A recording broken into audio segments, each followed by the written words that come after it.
originally when I messaged about this conversation, I think it was shortly after the season had ended, or at least the Club World Cup hadn't properly got going yet. And I think that the curious thing looking back on 24-25, because I still kind of look at that as its own thing, the Club World Cup is kind of its own thing, was the variations within how Maresca's Chelsea looked throughout the course of the season. So, I mean, obviously, feel free to disagree with how I've assessed it, but it felt like, to at least Chelsea fans that I've spoken to, the first block of the season where Chelsea felt kind of a continuation in some ways of what Pochettino was building, a more transition heavy direct team. Palmer was still scoring a load of goals, Jackson was playing well, and we sort of entered December in a much higher place at the Premier League table than I think anyone anticipated.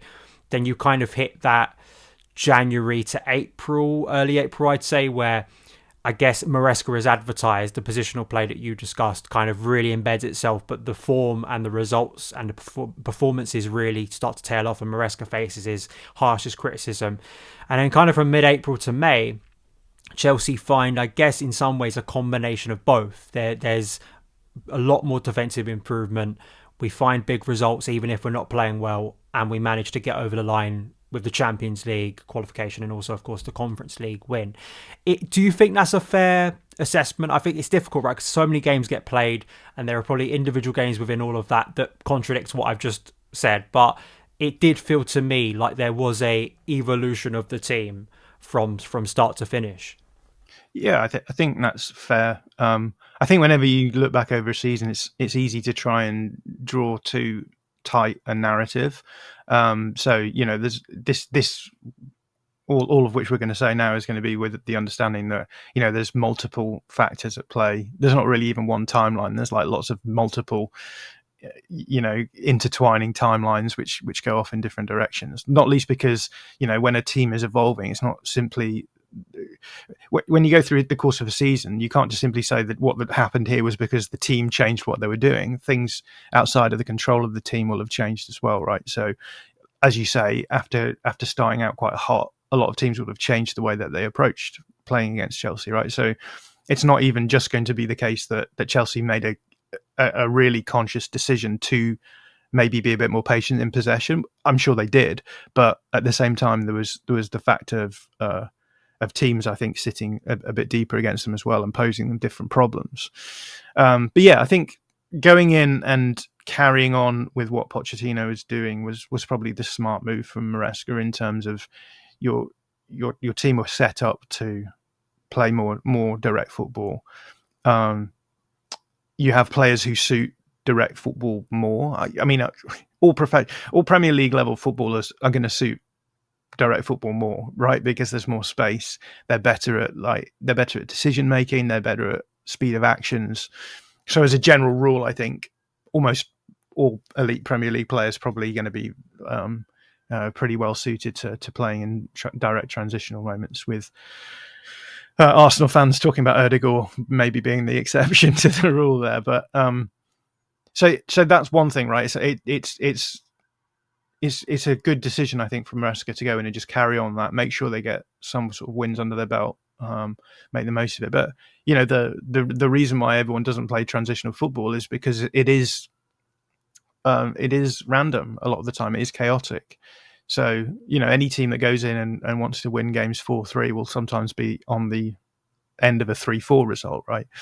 So I can understand equally why Maresca then wanted to introduce maybe more elements of control, particularly in possession, right? Because I think that you're not simply attacking with the ball in those scenarios; you're defending with the ball as well, right? And if the worry is that you're leaving yourself too open, then it's a good plan to have maybe a bit more control in possession. For example, but then obviously that had an impact on the games that were being played. Cole Palmer is a great example of that, right? He scored very few goals, but after that point, I think maybe got a penalty and then a couple of others, perhaps. And that's a worry, right? When your primary creator is negatively impacted by seemingly negatively impacted by the change of tactics, that does raise questions, right? So there was a lot of people out there necessarily being like, if the coach is having a negative impact on our star player, then that's a problem. The tactics should celebrate that. And again, it comes back to what we were saying before: is that, football is never a simple game, right? It's and there's always a balance between what you want to achieve in the near term and what you want to achieve in the longer term. And if, as we've said, Chelsea are going to challenge at the top level playing in the way that they're playing, then you have to go through that process of getting the principles in play before you start reaping the benefits of that, right? So I would say that very much what was the case last season was getting them into a good position where he then was able to make those tactical changes in order to try and implement longer term beneficial aspects for the team.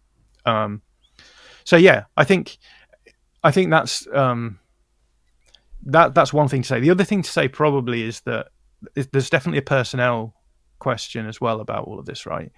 So, for example, even in the Club World Cup final, as we said, with the ability to play Cole Palmer as a winger out of possession and use Joao Pedro up front in the front line, I think that makes a difference, right?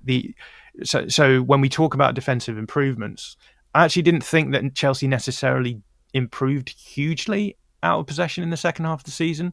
I think they got more conservative, and I think they probably ran the numbers a little bit hot. They probably came out quite well as a result of it. Like they could have done the same thing and maybe conceded more goals. But I think what is going to start happening now that they're bringing in different players is that you're going to have the ability to operate what they're doing out of possession in particular, based on the personnel that are being brought in, right? So it's not just that Maresca is going to change the tactics; he's going to change the personnel to suit the tactics as well, within reason. Because I think Chelsea's recruitment is always a little bit unusual in the sense that I think it's sort of very deal focused, but I think he will take the players that fit and make them work.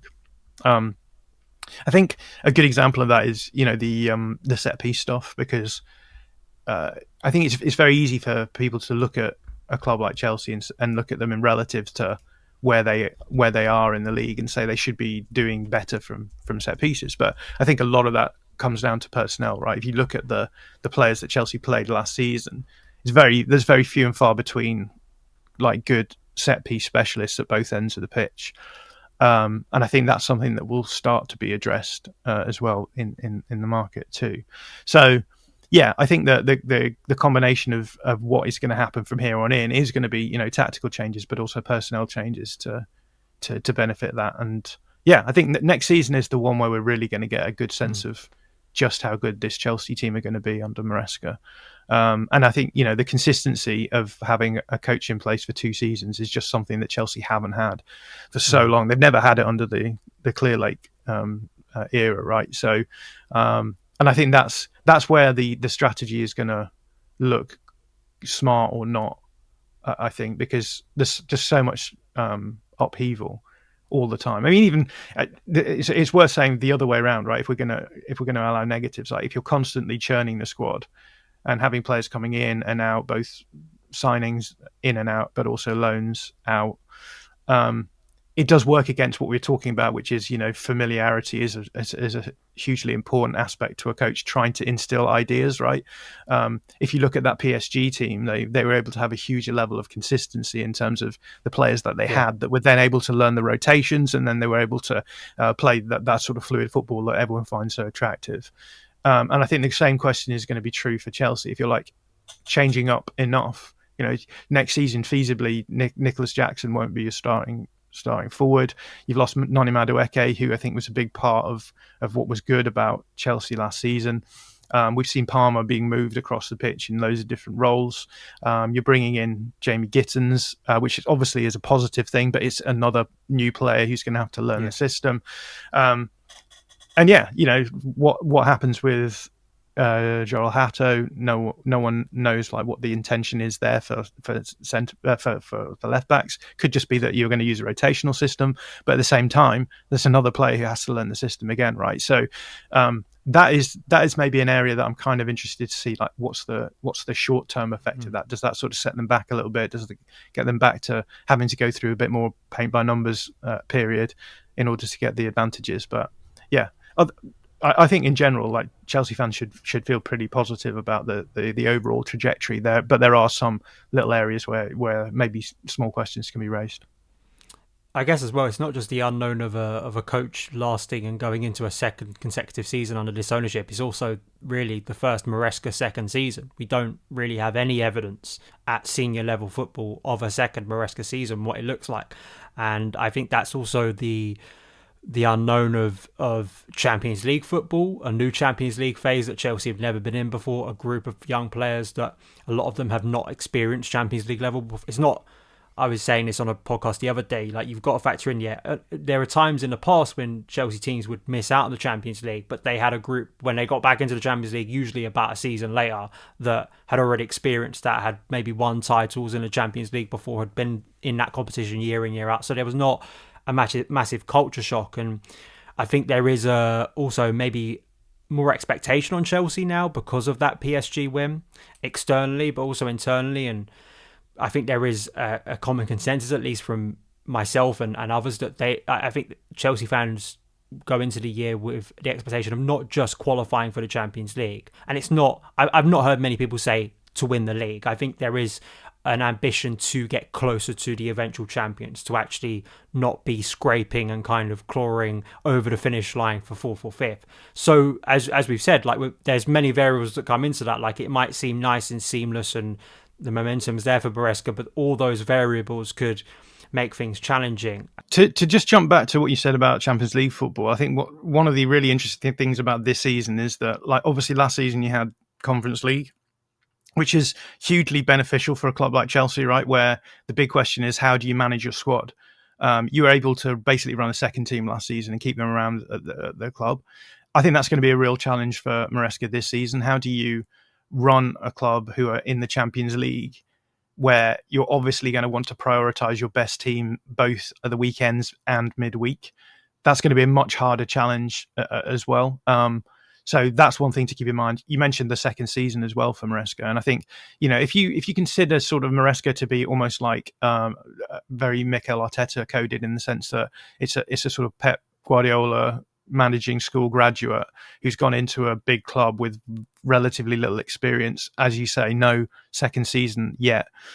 I think that we're also going to learn a huge amount about what Maresca is going to be like from that, because I think with Arteta, what we've seen is lots of evolution year on year, but often through bringing in players through the transfer window, and almost fixing problems in the market a lot with Arsenal. So I'm kind of interested to see how Maresca sort of fits. Does he fit that pattern? Is he gonna be maybe a bit more idealistic and keep the system, or is he going to respond to problems in the way that Arteta did, and as a result, you know, make market decisions that actually change the way that the club are headed? I think Arteta is a fantastic coach. So I don't want that to come across as though he isn't, but that's just another side note that I'm kind of interested to see how Maresca, like what he looks like in a second season in terms of the continuity between one season and the next.